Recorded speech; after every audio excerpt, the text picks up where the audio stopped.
And we're live. Good afternoon, good morning, good evening, ladies and gentlemen, wherever you are, whatever time it is for you right now. Just know that you are locked in on To The Point with Skip. and the King. How's it going, brother? Oh, Oh, my not goodness. great. Not great. Down 2-0. Evidently so. Let's get into that, okay? Right now, the Raptors are down 2-0. Pretty unfortunate for you Raptors fans out there. Just know that even though last year in the Eastern Conference Finals they were down 2 against Milwaukee, okay? But I'm not worried.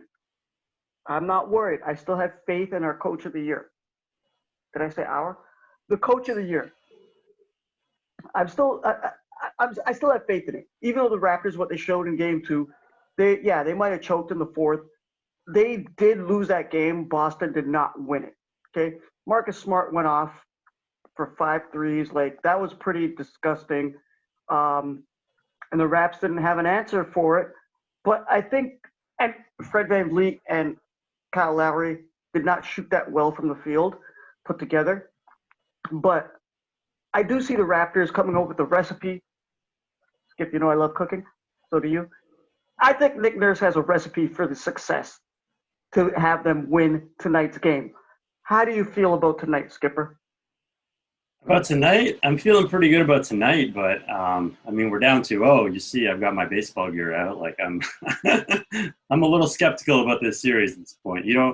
These are two really evenly matched teams, and I think the Raptors had a great shot to win the series going in, and I still feel like they would have a great shot to win the series if they played it over again. But down 2-0 is a really big hole, and you don't have Kawhi. I don't think there's any one thing that you can go to really blow up Boston, what Boston's doing. You basically just have to hope you start hitting your shots. And I kind of disagree about the Raptors losing last game. Obviously, Siakam choked right down the stretch, but Marcus Smart just went off. Like, he just went off. He scored 16 straight points for the Celtics, 5 straight threes. The Raptors couldn't get a whole lot of offense going in that stretch, and it's just like, that's the game right there. That's one guy getting hot when your guys are not hot. So in a way, that's just Boston, running the table almost, because the Raptors really felt like they had control of that game up until that point. They had built the lead up to 12. There was that big block charge call, offensive foul, that was called on Siakam originally, and then the Raptors challenged and they got the and one. And then, but that's the funny thing is, like, that was such an egregious flop that Marcus Smart got fined $5,000 for it. But That was the moment that changed the game, because the Raptors had the ball. They had a 12-point lead. So they didn't have the ball. They had a free throw to make it a 12-point lead. And they looked like, okay, end of the third, we got a 12-point lead. We got this. And they just tightened up a little bit. They just started getting a little sloppy in their offense. And then Boston came back and hit them in the face, and they had nothing else that they could do. Who do you think needs to step up for the Raptors? So, the obvious ones are just VanVleet and Lowry need to hit threes. They went 3 for 19 in game 2 on their threes. They did get some shots inside. Lowry still had a good plus-minus, but VanVleet really needs to step up. He needs to start making his shots. And you need Lowry. I think he went 0 for 7. You need him just to hit a couple, like, transition threes. Just do something to settle the team down when stuff gets nervous.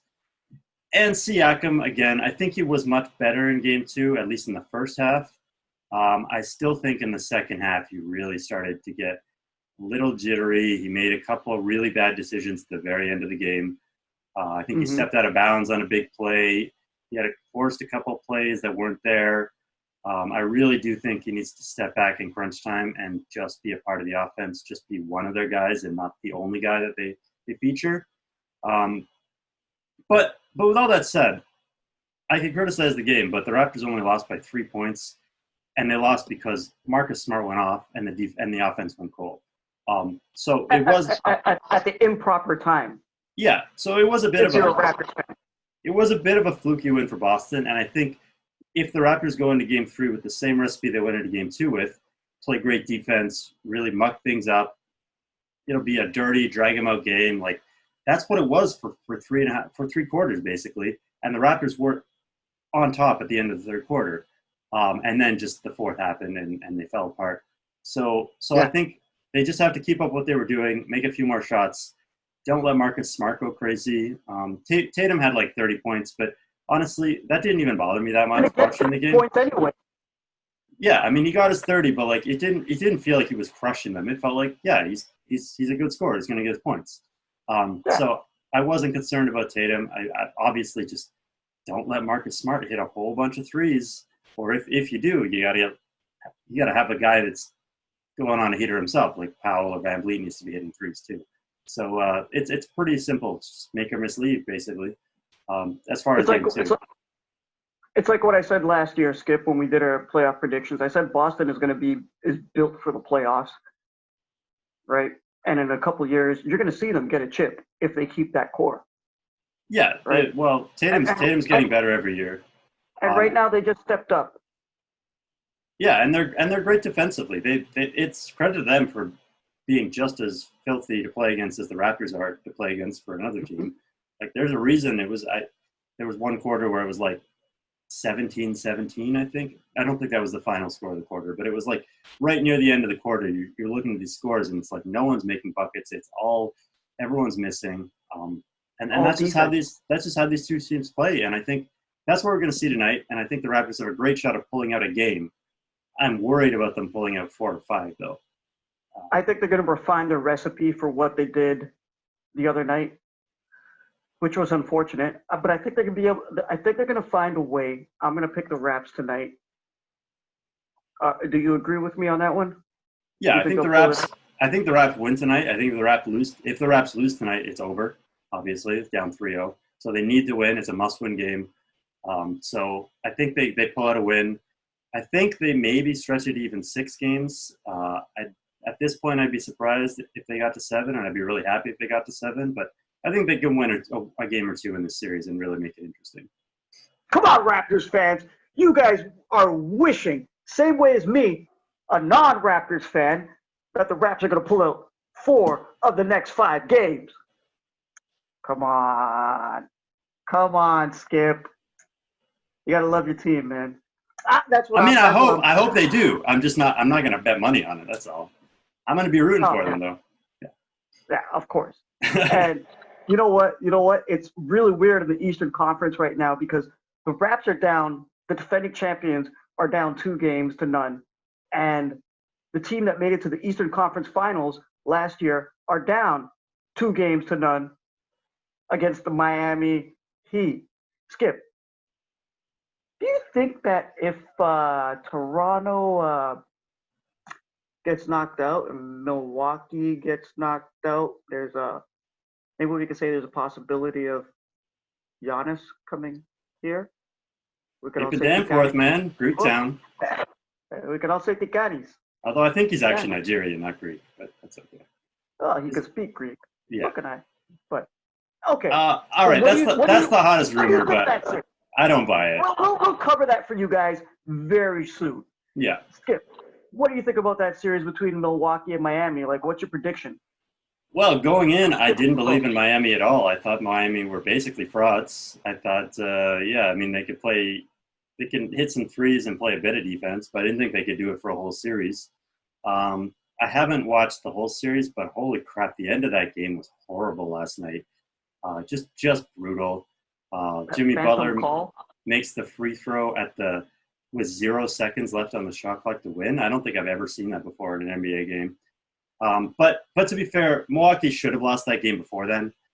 They were lucky to even have tied it up. It was really fluky. They scored like 6 straight points right at the end to tie it up. So they deserved to lose that game.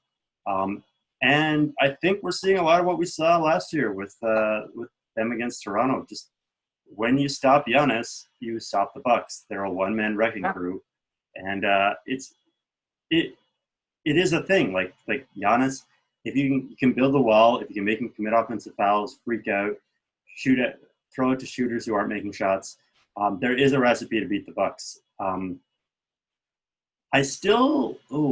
don't know if I want to call them to pull out this series. I still think they're better than Miami. I think they're making some coaching. I've heard a lot of criticisms of Bud's coaching, specifically just not leaving Giannis in to play the whole series, to play the whole fourth quarter. But Um, as far as we've seen so far, it's 2-0, man. yeah, I mean, it's 2-1. You got to bet on Miami at this point. Yep. I think Milwaukee will make it interesting. But like we might be seeing a Boston Miami conference finals, and I would not have predicted that a week ago. Um, Yeah.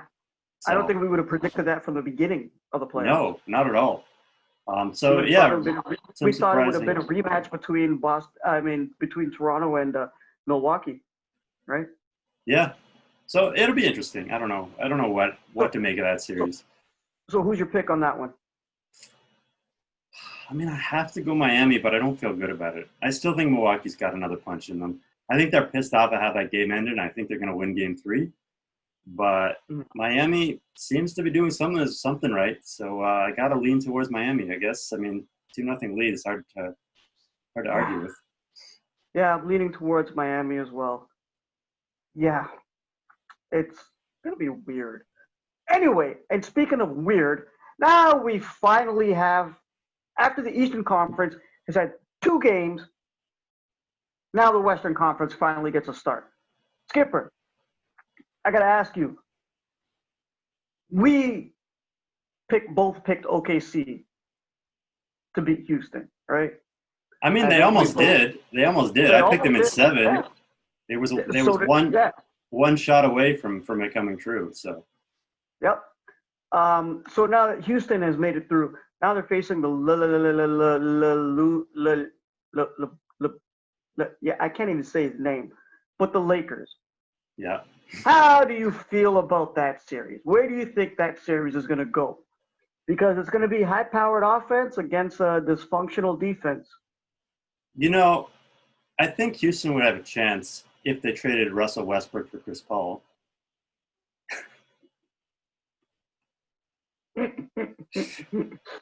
Uh, let's just say Westbrook was brutal in Game 6 of that series. I didn't see all of Game 7, but he was a disaster in Game 6.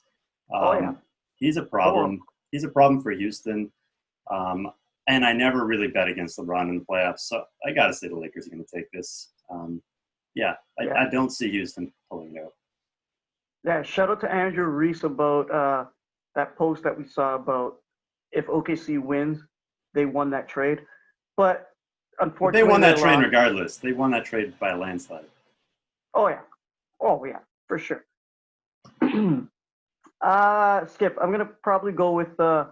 Unfortunately, I gotta say it. I'm gonna go with the Lakers in 6 in that I, series. that's a good pick, but I might even go Lakers in 5 and just mix it up. But yeah, I think Lakers in 6 is a good pick. I think the Lakers will probably go in 6. And speaking of Los Angeles, the Yep. city of angels, we have to talk about now your Toronto Raptors, former great player on the Clippers, playing against. Yes, You Skip, mean you and I you did mean call this. you mean Lou Williams, right? It's saying a Drake song. No 6 man. The Lakers are playing against Denver Nuggets, which you and I did call that would go to 7, and the Denver will take it. What are your thoughts on that? What are your predictions? What do you think is going to happen with that? Because the Clippers are there, the Lakers are there. I don't know, Skip. What do you think? I'm gonna go off of famous Canadian superstar Jamal Murray's reaction when he found out the game was tonight. I don't know if you saw the clip. He was on Scott Van Pelt, and Scotty asked him what his plan was for Thursday, and he was like, "Oh my God, the game's on Thursday!" Like, if you haven't seen it, look it up. It's ridiculous. I saw it. It was funny, man. I'm gonna say Denver doesn't have a chance in this series. I think they're a worse team than Dallas, and took the Clippers. Dallas took the Clippers to 6 without Porzingis or Doncic without Porzingis for the last 2 games. Um, Doncic just got beaten up. and That's all. and an injured Doncic. Um, Yeah. I think the Clippers are rested. They're in the groove. They know their pecking order now. I think they take care of business pretty easily against Denver. Denver, who almost lost in that series and couldn't really play any defense until Game 7. So yeah, I think that's an easy win for the Clippers. I'm going to say 5, but could be a sweep. No, I'll go 5. I'll go 5. You're going to say 5? I would love to see our Canadian boy Jamal Murray go forward to the next round. But listen, realistically, we got to say, despite the hindrance of playoff P, right? I still say the Clippers are going to take this series. It's going to be an all LA matchup in the Western Conference Finals. I say the Clippers in 6. Kawhi is going to handle his business. He's going to get it done. Okay. Yeah, Jamal Murray's not going to wrap up 40 points on like consecutive nights against Kawhi and Paul George. He'd have to do something impossible. Yeah. He'd have to take this as a learning lesson and just come out in a couple of years. Like I could see in a couple of years, Denver Nuggets or the Dallas Mavericks playing the Boston Celtics in the finals, right? So they got to fix their defense, man. They got to. I don't know, like the way they play defense in that series, I don't trust them. But add a couple pieces. They add a couple pieces. They're pretty close to it. They can get there, like how Boston was last year. Yeah, maybe. Right? I'd have to see it. Everyone always doubts them, so I show me the money. Okay, Jerry Maguire.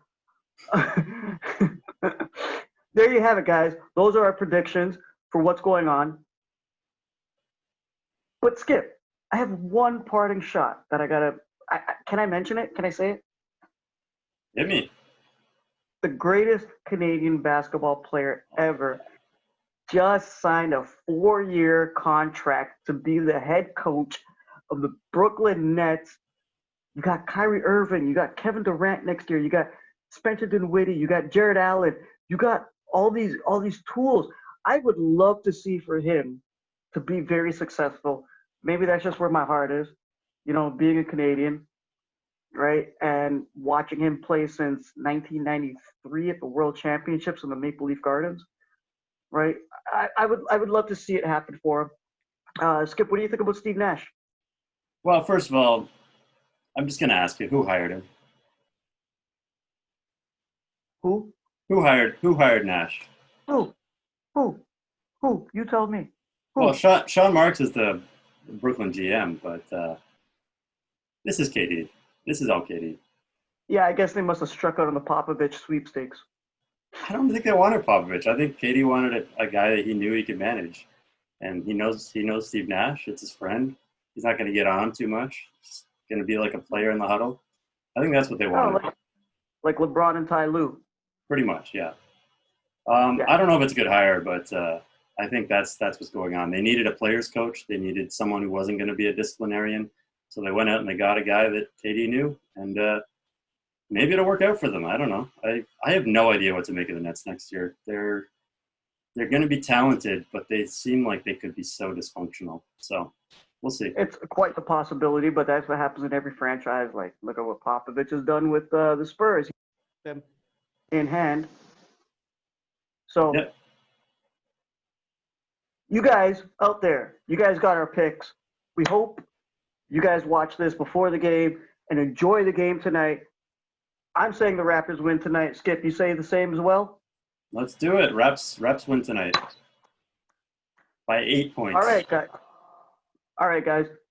Thank you for spending your time with us. We hope you enjoy the game. We hope it's a great game. Let's not let the Raptors go down 0-3. You guys spend that positive energy. Let them keep going. Skip, on behalf of myself and yourself, ladies and gentlemen, good afternoon, good morning, good evening, good night, and peace.